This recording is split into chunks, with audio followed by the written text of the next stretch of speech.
सभी दोस्तों को जय सिया राम, जय जय राम। हम आपको आज लेकर आए हैं तीसरी कहानी। यह है दशा माता की कहानी। होली की झड़ दिखाकर 10 दिन तक सुनी जाती है। इसमें हम 2 कहानी पहले डाल चुके हैं और अब आज हम लेकर आए हैं आपको तीसरे दिन की कहानी। एक साहूकार का बहुत बड़ा परिवार था। 5 बेटे व 5 बहुएं थीं। एक लड़की थी। लड़की का विवाह हो चुका था किंतु विदाई नहीं हुई थी। इस कारण लड़की के माता पिता के घर में ही रहती थी। एक दिन साहूकारनी दशा माता के डोरा लेने लगी। उसकी बहुओं ने भी डोरे लिए। उन्होंने सास से पूछा कि क्या ननद जी का भी डोरा लिया जाए। सास ने कहा कि अवश्य लेना चाहिए। तब वे बोली कि उनकी व्रत के पहले ही विदाई हो गई, तब क्या करेंगे। सास ने कहा कि मैं पूजा का सब सामान साथ में दे दूंगी, वह अपने घर जाकर पूजा कर लेगी। लड़की ने दशा माता का डोरा ले लिया, परंतु पूजन के पहले ही उसके ससुराल से उसके पति लेने आ गए। माता ने विधि पूर्वक लड़की की विदाई की, पूजा का सब सामान रख दिया। जब वह अपने घर पहुंची तो पाड़ पड़ोसन की स्त्रियां नई बहू को देखने आई। सब लोग उसकी प्रशंसा करने लगे। किसी की नज़र डोरे पे पड़ी तो वह बोली कि बहू की माँ बड़ी टोटका पसंद स्त्री है। इतना जेवर होते हुए भी 2 धागे सूत के उसके गले में क्यों पहना दिए हैं।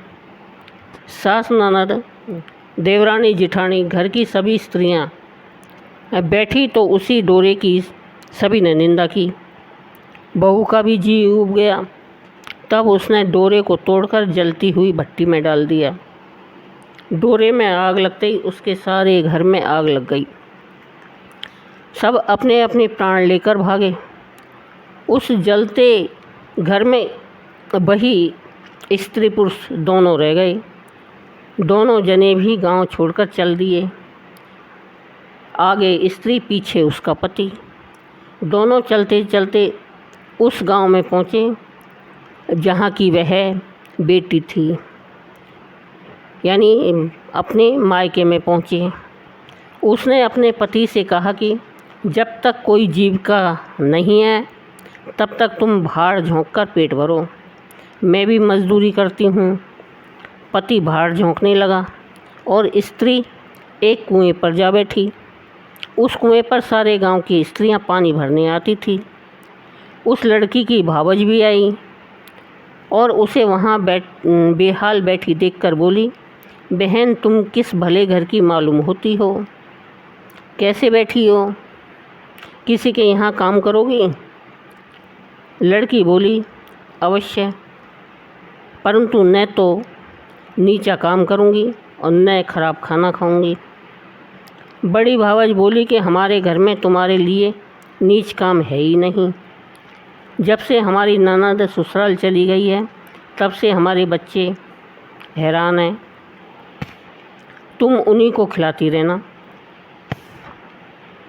उसके राजी होने पर स्त्रियां घर ले गई और सास से बोली कि माताजी, कुएं पर एक दुखारिन लड़की बैठी है, वह हमारे यहाँ तुम्हारे पोतों को खिलाने पर राजी है, आज्ञा हो तो उसे रख लें।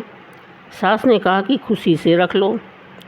वे दूसरी बार पानी भरने गई तो उस दुखारिन को अपने घर ले आई। वह अपनी भावजों के बच्चे खिलाती और खाना बनाकर खाकर निर्वाह करती। फिर से दशा माता के डोरे लेने का समय आया।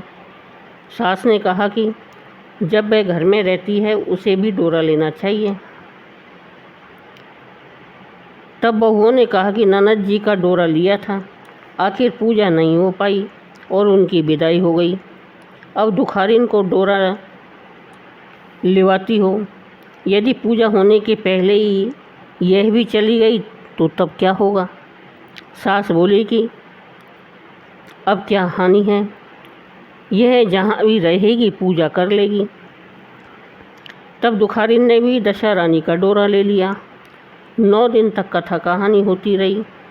व्रत पूजन यथाविधि हुआ। 10वें दिन साहूकार की 5 बहुओं और उसकी सास ने सिर से स्नान किया। घर में गोबर से चौका लगाया। चौका पूरा और पूजा की तैयारी करने लगी। तब दुखारिन बोली कि भाभी, मुझे फटा पुराना कपड़ा मिल जाए तो मैं भी स्नान कराऊं।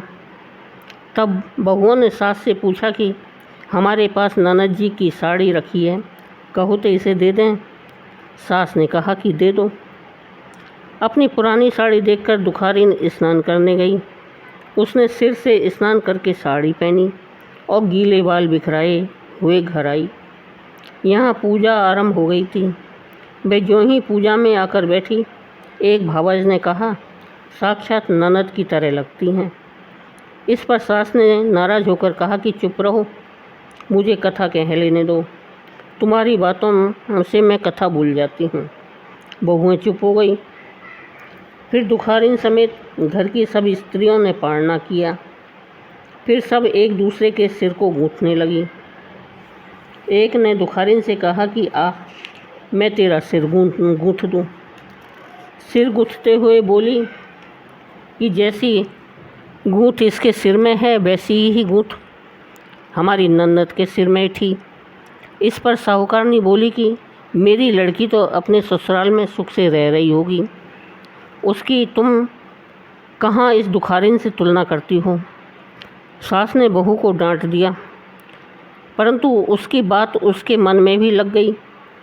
उसने दुखारिन से कहा कि आज रात तुम मेरे पास सोना। रात को जब सब बहुएं सो गई, तब बुढ़िया ने पूछा कि क्यों दुखारिन, तेरे पियर में कौन कौन हैं। उसने जवाब दिया कि ऐसे ही 5 भाई, 5 भौजाई, तुम जैसी माँ और पिता थे। पुनः बुढ़िया ने पूछा तो फिर क्या हुआ। वह बोली कि मैंने अपने पियर में दशा माता का डोरा लिया था, उसका पूजन नहीं हो पाया, ससुराल को विदा हो गई। वहाँ स्त्रियों ने मेरे गले में डोरा देखकर हंसी उड़ाने शुरू कर दी। तब मैंने उस गंडे को आग में डाल दिया। उसी गंडे के साथ साथ सारा घर जलकर भस्म हो गया। सब लोग 3 तेरे के हो गए। हम दोनों जने भागकर वहाँ से यहाँ चले आए। माता ने पूछा कि तेरा पति कहाँ है। दुखारिन बोली, वह तो भड़बूजों के यहाँ भाड़ झोंकते हैं। साहूकारनी अपनी लड़की को पहचान कर उसके गले से लगकर रोने लगी। उसके रोने का शब्द सुनकर 5 लड़के उसके पास आए। तब बुढ़िया ने कहा कि यह दुखारिन कोई और नहीं, तुम्हारी सगी बहन है। तुम्हारा बहनोई भड़बूजे के यहाँ भाड़ झोंकता है। दशा रानी के कोप से इसकी ऐसी गति हुई है।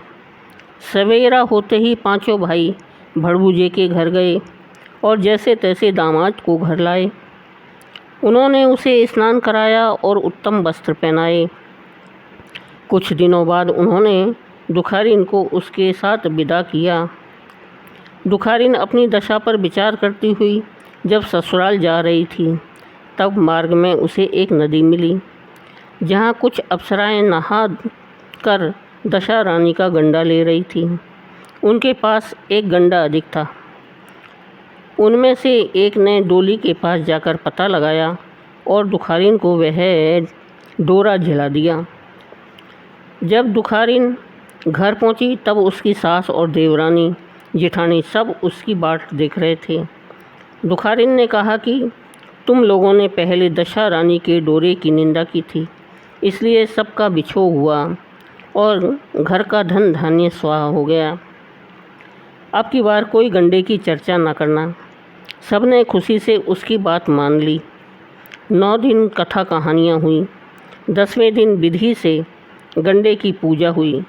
7 सुहागिनें नोती गई। मेहंदी आदि से उनका श्रृंगार कराकर आंचल भरे गए। इस प्रकार खुशी से दशा रानी का पूजन हुआ। दशा रानी ने जैसे दुखारिन की दशा फेरी, वैसी ही सबके ऊपर कृपा करना, वैसे ही सबकी दशाओं को फेर देना। हाँ, बोलो दशा माता की जय।